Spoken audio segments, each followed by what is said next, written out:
Rupa.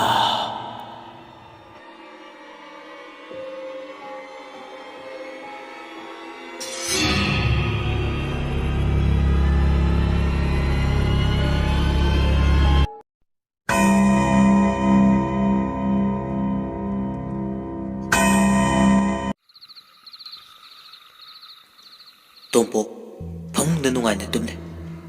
Ahing tanglo athingba kanagisu bichik mira kol tadraba matamne. Tompo ki manglanda nupi ma lakna. Dada nangdi nungaina tumne. Aige wabase nangda di ubidri. Wase aidna kable. Dada ayang war.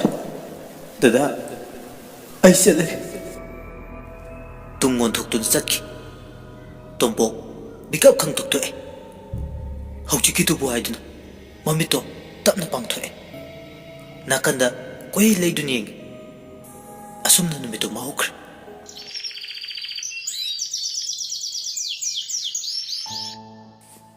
Nongale Tompo ayuk nga nagut na yung gitaba ingkang losyel. Tompo ki mama singgaray niya. Hi, ibungo! Nangbu nga si school sat ka draw. Hoy ima, sat ka ni. Sakto ka nga na thongbiyo. Wa si aram laga, yot paidu na ingkolom da thoki. Singgaray, iru may tazarga, masano pa school sat pa nang naba, sa ising thonglami. Somda na Tompo, ingkol da manamasing thanaba, suri chingkat pa do, lower do na. Irujaba lai, pukri mapalda. Yam na ngakpo matawda, lam khunu makangda, pukri mapalda hauriba, haibong pamida tonglaga, Tompok da yenglaga khongle. Tompok na kare, kari matawda tawrisibo. Lam khunu sina ingonda, atam na khonglisibo. Tan basu, satlu hadi masibo aiduna, wakal da khanjarme. Tompok, irujaba loraga kare. Aduga school set na ba feel loisile. Singgaray ni. Ibungo, nang bulo idrubo. Saksi ingi batare ne. Lao, saro lao haidu na kaure. Hoy ima, loire lage. Tompo, mamaga makoyani. Sakto pun na saminer. Aduga school set kr. Tompo, mama mapana. Amatang puksaba masano pane. Tompok na pingling matamda. Magi apopa laikis. Singgaray na, yam na wana ho na zaduna, mahim masing, niti na tamanduna. Ngasi di Tompo, school lama daw zawari. Tompo, masak matawda, fazaba nupa makangni. Wang zawi, kusu pali, yam smart way, laysabi masasing na, ubada yam ngaw na. Tompo, school yori, school gi, get action lakpada. Miss mo nana, Tompo thawai tana. Lona yengjari monagi wakalda sar Tompokse onthokna fajakreda wakalda manglingai Tompokna kaure miss mona khangpre khang kari haigi sar kaishu aideda sum kawbuni ado sa principal bu lakrabo lakre ado sar bu kari mathel chabirake Tompok na khumi. Miss Mona, ngasi di kang sui jare. Makoy ani wari ngak sanaringe school gi bell tare. Assemble tawre. School gi principal na maru ibo wafam kaya thamkre satra singda. Tompok na mu makha samdare. Good morning dear student. Ai ngasi nakhoi da wafam mani khakta thamge. Number 1. As a student, honaba kanba mathau yamna tai. Punsida mai pakpa oigi harabadi student oingaida honadaba yaro. Aduga ani suba point da ozada khangdaba any doubt lerakpada hangadabani. Haujiki student sing ozada hangbagi chang yamna wale. Nakhoi khangdaba ma hekta lerakpada hangba kaugunu. Okay, let's stop here. Ngasigidi wafam mani sina losilage. Asum tawna assembly loikre oja satra sing class ta changne tuna class tawkre प्रिंसिपालना बेरेंदादा चतुना असोय सोयदा कुपना येंगसिले school मतम लोरदुना तोंपोक मयुमदा हलामे इखंग खंगौदना नोंमोंग सिले नुसि सुसिले कन्ना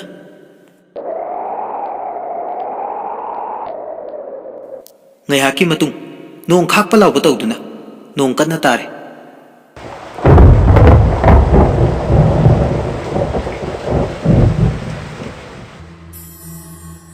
tongpok sum chatlambadagi lamangda leiba waiting set amada changchilaga nong thupe nong su pakna hangdre tongpok wakhal warame ima dubu yumda mathanda karam tarongani as nong sisu hangde ne tawrisi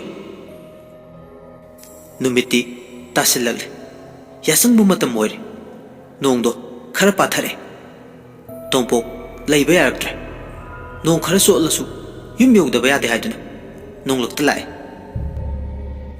tongpok bakhoy yumgi lairek yom dai da leiba khongnang marumda nupi yama nong nupum chop cholaga lepado tungolaga leiba urame tongpok na khale kana wai jan ne nong laksi dabo tongpok na kana no adu da lepi do nupi du na khumi ai ni da wa seram naga khongnang marumda phat laisin ki tongpok na yosilak padadi kana su leramdre masado tarang chale hauji ki du buairaga mayumda tuminna changlai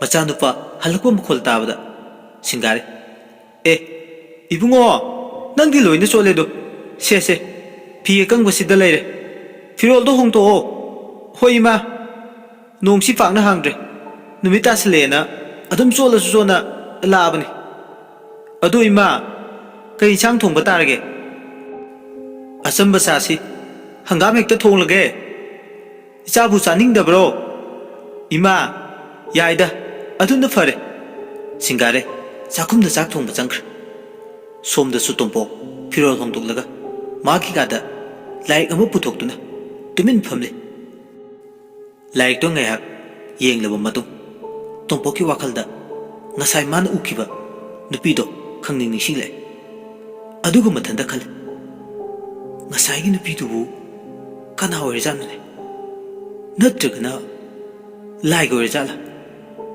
as khangde ta tawisi mang hadana marolama asumna wakhal khanjana dun lenge singari changle ibungo chak lore chana ba tawrisi hoima laage mama macha chakhumda changduna chak chaminner chak tuklaba madu nongsu hangkhr tongpok mapalda makut hamba thole ising thaduna makut hamlinge magi tungda nupi ma lepadu ure tongpok kibana masamana chap bi sorma pi holaga kidaba sarga phat lai thoi kana su lemdre tongpok mihunge sudre imung da phat changle magi ka da changlaga phamung da phamlaga makok to sat makutna nante masam chap yung to somdana singare kolik pheng baloiduna imung da lamtu tasil loirga kaure ibungo nangu tumlabo hoima ai ngasidi ngana tumlage haksang sisu nongchot khibaga ningtham chale hoi fare adudi pothajar asumna mamasu tumba changkhr mama tumthakhr ahing tanglo athengba nongyai chabukki matam yaure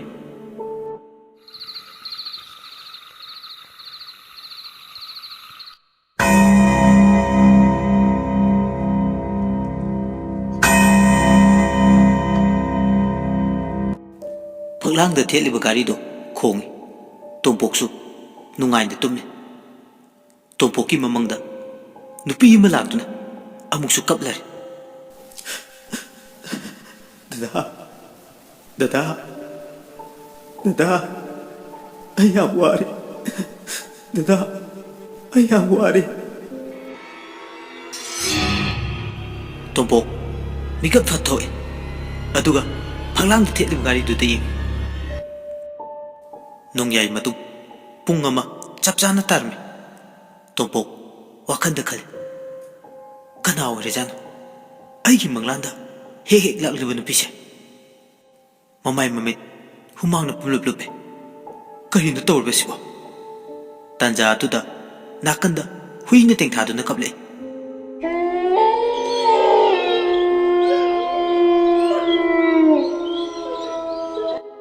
Tompok ꯑꯍꯤꯡꯗꯣ ꯇꯨꯝꯊꯕ ꯌꯥꯗ꯭ꯔꯤ ꯑꯍꯤꯡꯗꯨꯃ ꯁꯨꯝ ꯐꯃꯨꯡꯗ ꯇꯨꯃꯤꯟ ꯐꯝꯂꯒ ꯅꯣꯡꯉꯥꯟꯕ ꯉꯥꯏꯔꯦ ꯅꯣꯡꯉꯥꯟ ꯐꯨꯡꯉꯥꯟꯐꯝ ꯇꯧꯔꯛꯄꯗ toilet ꯆꯠꯀꯦ ꯍꯥꯏꯗꯨꯗ bucket ꯑꯃ ꯄꯥꯏꯔꯒ ꯊꯣꯛꯂꯛꯏ ꯈꯪꯍꯧꯗꯅ ꯌꯥꯝꯅ ꯏꯪꯕ ꯅꯨꯡꯁꯤꯠ ꯑꯃ ꯁꯤꯜꯂꯛꯏ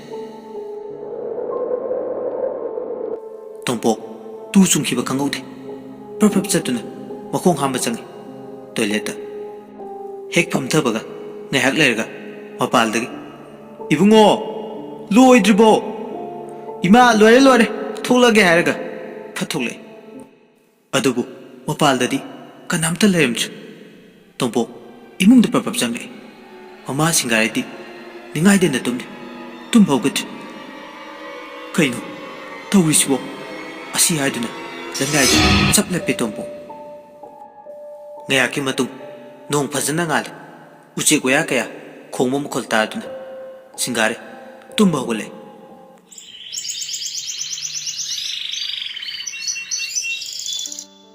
ꯁꯤꯡꯒꯥꯔꯩ ꯏꯃꯨꯡꯒꯤ ꯊꯕꯛ ꯂꯣꯏꯁꯤꯟꯗꯨꯅ ꯍꯥꯟꯅꯒꯤ ꯃꯇꯧꯒꯨꯝ ꯏꯔꯨ ꯃꯥꯏꯊꯖꯔꯒ ꯃꯆꯥ ꯁ꯭ꯀꯨꯜ ꯆꯠꯄ ꯅꯪꯅꯕ ꯆꯥꯛ ꯊꯣꯡꯈ꯭ꯔꯦ ꯇꯣꯝꯄꯣꯛꯁꯨ ꯏꯪꯈꯣꯜꯗ ꯊꯥꯔꯤꯕ ꯃꯅꯥ ꯃꯁꯤꯡ ꯏꯁꯤꯡ ꯆꯥꯏꯔꯤ ꯉꯔꯥꯡ ꯃꯥꯅ ꯆꯤꯡꯈꯠꯈꯤꯕ ꯆꯨꯔꯤꯗꯣ ꯍꯋꯥꯏ ꯊꯥꯅꯕ ꯀꯥꯡꯈꯨꯜ ꯂꯣꯏꯅ ꯍꯟꯕꯁꯨ ꯂꯣꯏꯈ꯭ꯔꯦ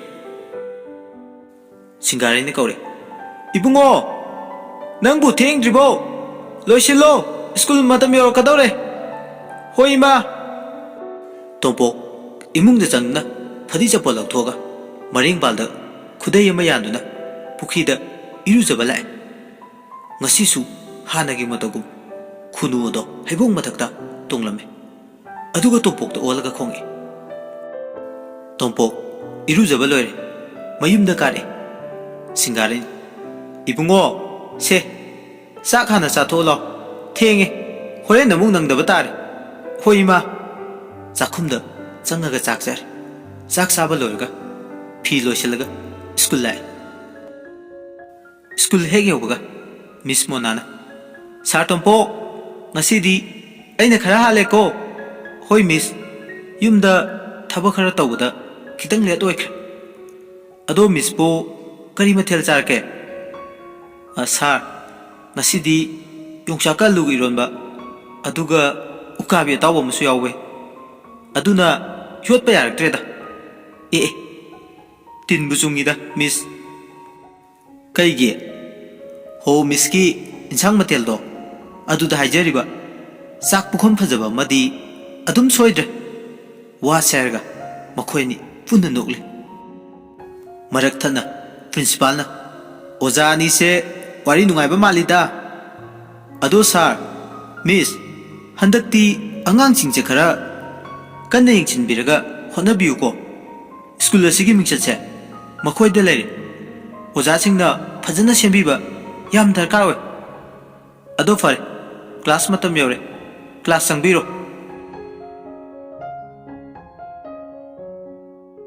ꯋꯥꯔꯤꯁꯤ ꯇꯥꯕꯤꯔꯒ ꯁꯣꯝꯒꯤ ꯄꯨꯛꯅꯤꯡꯗ ꯐꯥꯎꯕ ꯑꯄꯥꯝꯕꯗꯨ ꯀꯃꯦꯟꯗ ꯊꯝꯕꯤꯔꯝꯃꯨ ꯑꯁꯣꯏ ꯁꯣꯏꯗ ꯁꯦꯝꯗꯣꯛꯆꯅꯕꯒꯤ ꯇꯥꯟꯖꯥꯗꯣ ꯂꯧꯖꯒꯦ ꯑꯗꯨꯒ ꯅꯨꯡꯁꯤꯕꯤꯗꯨꯅ ꯆꯦꯅꯦꯜ ꯑꯁꯤꯕꯨ ꯂꯥꯏꯛ ꯁꯤꯌꯔ ꯑꯃꯗꯤ ꯁꯕꯁꯀ꯭ꯔꯥꯏꯕꯁꯨ ꯇꯧꯕꯤꯔꯝꯃꯨ ꯄꯨꯝꯅꯃꯛꯄꯨ ꯊꯥꯒꯠꯆꯔꯤ